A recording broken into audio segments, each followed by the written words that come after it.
Tolosa, known today as Toulouse, was an important city for the Celtic Volcae Tectosages tribe.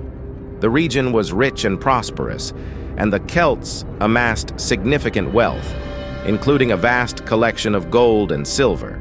According to historical accounts, much of this treasure had been accumulated through trade, warfare, and possibly tributes paid by other tribes.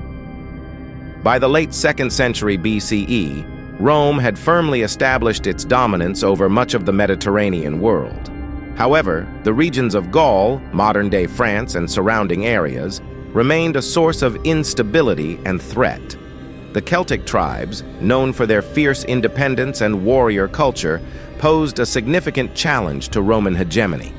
Tolosa was one of the most prosperous cities of the Volcae Tectosages, a powerful Celtic tribe. The city was strategically located along major trade routes and was reputed to be incredibly wealthy, with vast hoards of gold and silver. This wealth made Tolosa a prime target for Roman expansionist aims. Quintus Servilius Caepio was appointed as proconsul and tasked with securing the region for Rome. His mission was twofold: to subjugate the rebellious tribes and to capture the treasures of Tolosa, thereby weakening the Celts' economic power and enriching Rome's coffers. Caepio's forces managed to encircle the city and eventually breach its defenses. The Roman legions were well-equipped and experienced in siege warfare, employing various tactics such as blockades, assaults on the city walls, and possibly the use of siege engines. After a determined resistance, the city of Tolosa fell to the Romans. The Volcae Tectosages were overwhelmed by the disciplined and relentless Roman army. The aftermath of the siege saw the city's treasure, including a significant amount of gold and silver, fall into Roman hands.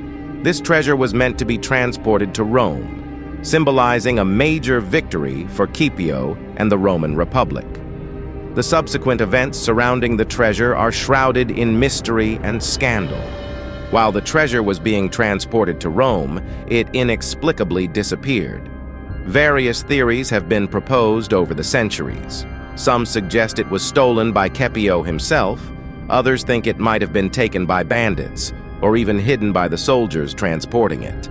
In 106 BCE, Quintus Servilius Caepio, a Roman proconsul, was tasked with leading a campaign in southern Gaul. The Roman Republic was keen on consolidating its power in the region, which was inhabited by various Celtic tribes. Tolosa, modern-day Toulouse, a wealthy and strategically important city, became a primary target due to its rumored immense treasure. Upon capturing Tolosa, Caepio's men discovered a treasure of staggering proportions. Historical accounts suggest that this hoard included a vast quantity of gold and silver accumulated by the Celts over many years. According to some sources, this treasure was not only derived from the city's wealth, but also included sacred offerings from the Celts, adding to its cultural significance. However, the treasure never reached Rome. During its transport, it mysteriously disappeared, leading to one of the great unsolved mysteries of ancient history. Various hypotheses have been proposed to explain what happened to this vast hoard of gold and silver, each rooted in the historical, political, and social dynamics of the time. One compelling theory centers on Quintus Servilius Caepio, the Roman proconsul who led the campaign against Tolosa. Caepio was a prominent and ambitious figure in Roman politics, and his career was marked by both military achievements and significant controversies. The theory that Caepio himself may have stolen the treasure hinges on his personal ambition and the pervasive corruption of the late Roman Republic. Caepio had much to gain from secretly diverting the treasure for his use. If he did orchestrate the theft, it would be a reflection of the broader moral and ethical decay within the Roman elite at that time. Political rivalry also plays a crucial role in this theory. The late Republic was a period characterized by intense political infighting and factionalism. Caepio had numerous political enemies who would have been eager to see him disgraced. The loss of the treasure provided an opportune moment for these rivals to accuse him of embezzlement, leading to his trial and conviction. Whether or not Caepio was guilty, the political climate ensured that the accusations against him would be severe and relentless. This perspective highlights the ways in which political motivations can shape historical narratives, casting doubt on the reliability of the accounts we have.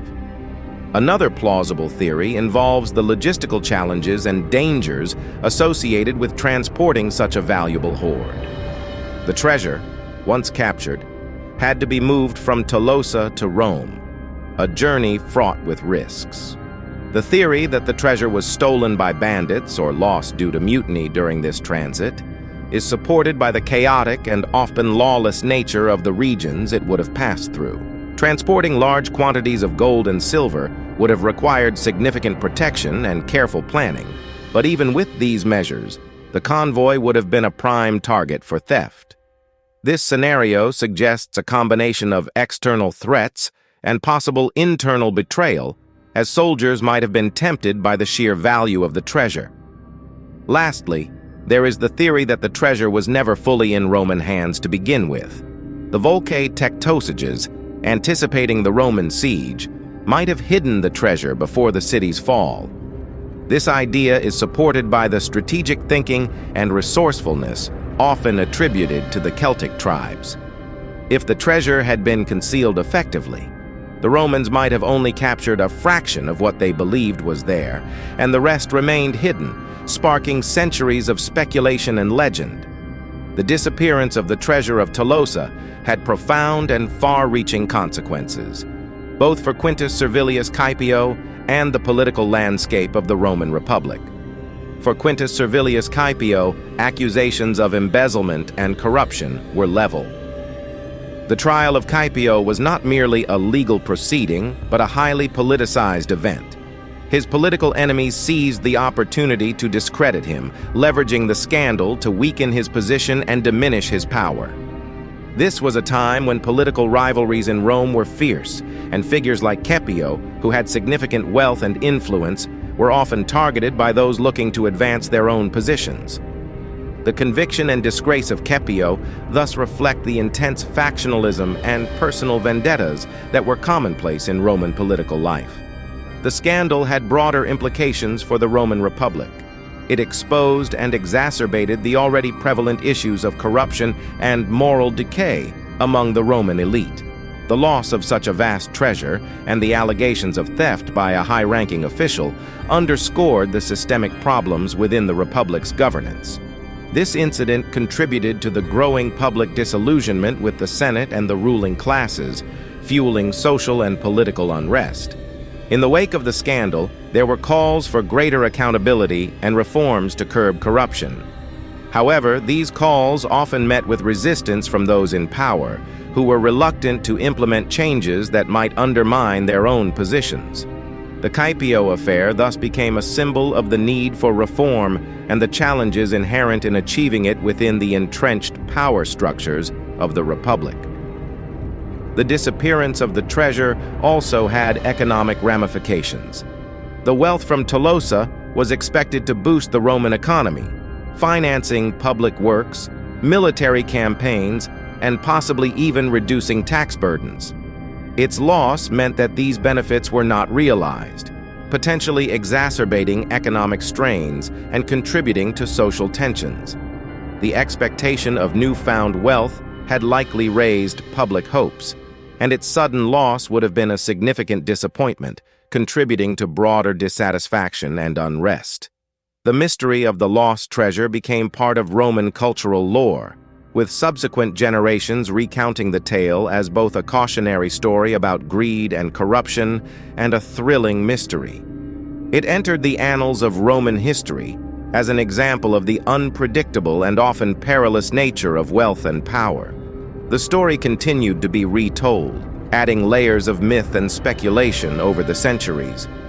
In the longer term, the Caepio affair and similar scandals contributed to the erosion of trust in the Roman Senate and the Republican system of governance. This erosion of trust was one of the factors that eventually led to the end of the Republic and the rise of the Roman Empire. Figures like Julius Caesar would later exploit the dissatisfaction and desire for reform to consolidate power, leading to the eventual establishment of the imperial system. The mystery of the lost treasure remains unsolved, but it serves as a reminder of the enduring impact of historical events and the complexities of power and politics. Thank you for watching.